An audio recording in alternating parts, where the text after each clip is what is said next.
Health Alert is brought to you by OU Physicians in Tulsa.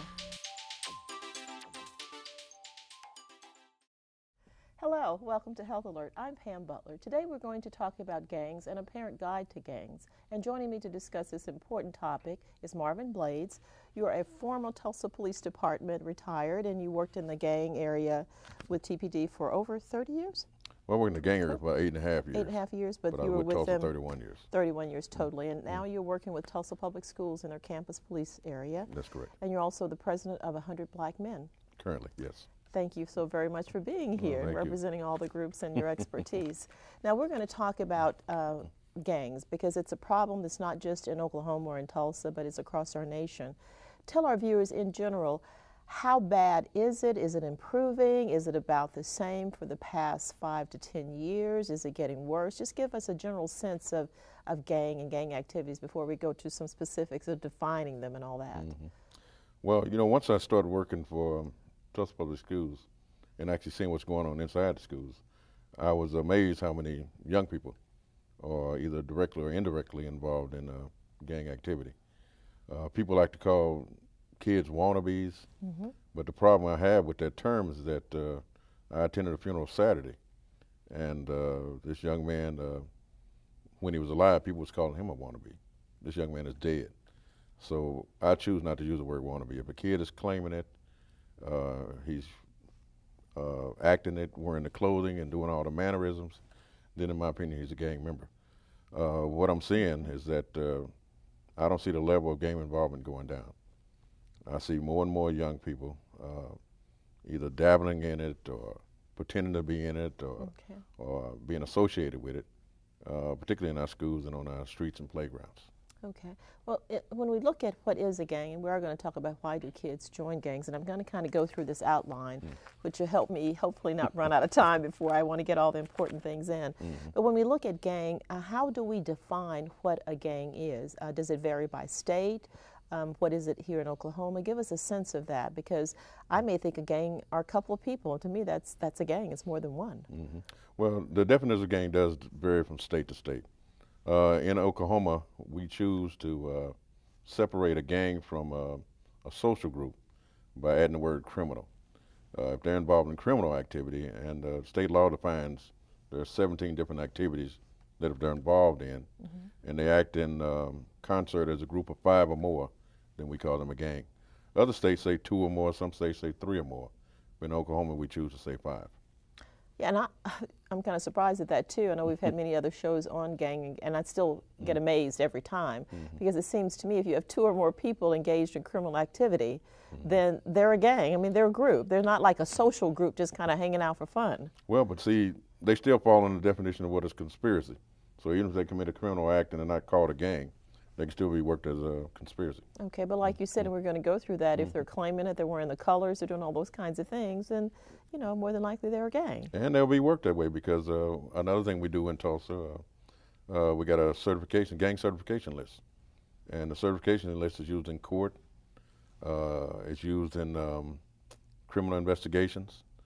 And that list, if we got 2 guys that's wearing clothing, they can be certified and placed on the list, even absent of the other 3. So it don't necessarily have to be 5 to be certified. Now, do most states have certification lists, or these things that persons in other states can check to see if how their state treats this and whether there are such lists and things like that? A lot of law enforcement agencies do. Most penitentiaries have their own lists, because criminal street gangs inside the penitentiary are different than what we see outside the penitentiary. Street gangs, because of the more freedom, they're more mobile, they move around a lot. Inside the penitentiary, most guys join gangs for protection. And they're usually divided by race.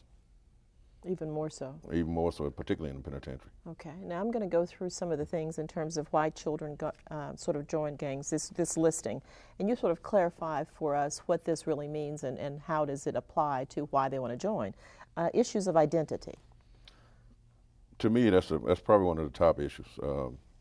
When we see children that are looking for, particularly middle school, I'm talking about early teens to mid-teens, they're trying to fit in.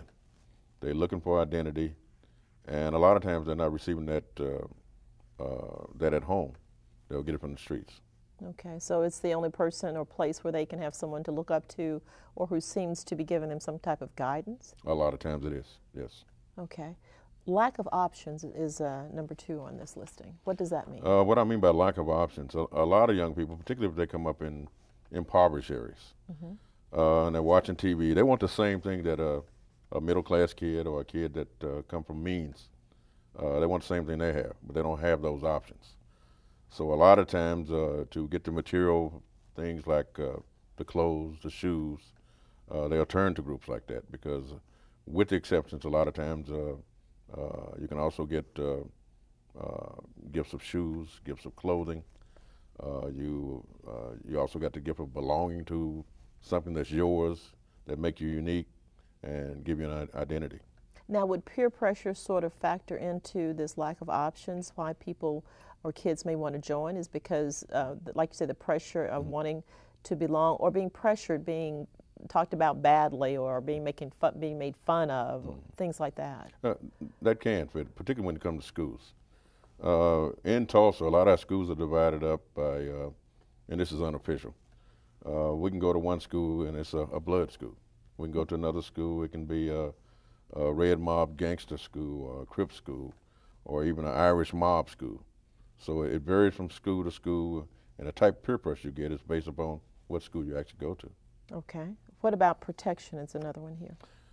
That's protection is there, but I don't think it's as important. A lot of young people join it because to prevent the bullying. If I belong to this group, then this group won't bother me, and that's true in some cases, but not all cases. Okay.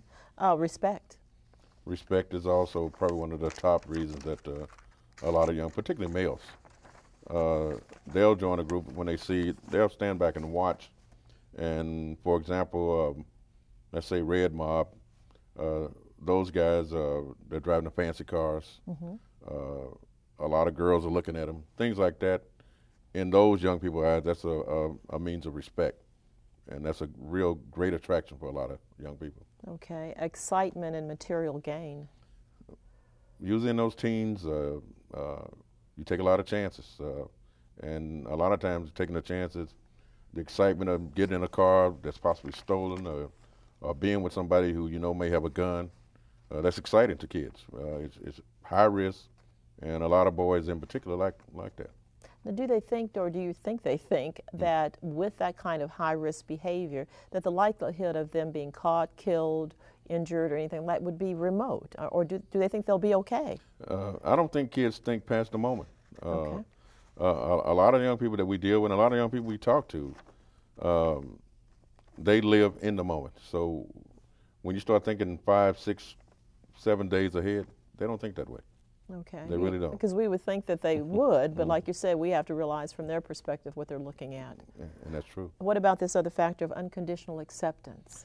That's probably another real important reason that a lot of young people join gangs. Because your big homie or your OG, when he brings you in a gang, when he initiates into the gang, then you fall under his auspice. You fall under his protection. He gives you the protection or the attention that you may not get at home. So that's a real good attraction for a lot of young people. Okay, and like you said, and that lack of positive influences and role models really goes a long way to sort of make these stand out stronger for the child, because that's where they're getting those influences from. That's correct. We're going to take a really quick break and come back. You talked about the OGs and the homies and all of that. We're going to come back and focus on some reasons we can see our kids may be involved, what to look for, and then terminology. Okay. Okay. Please stay with us. We'll be right back.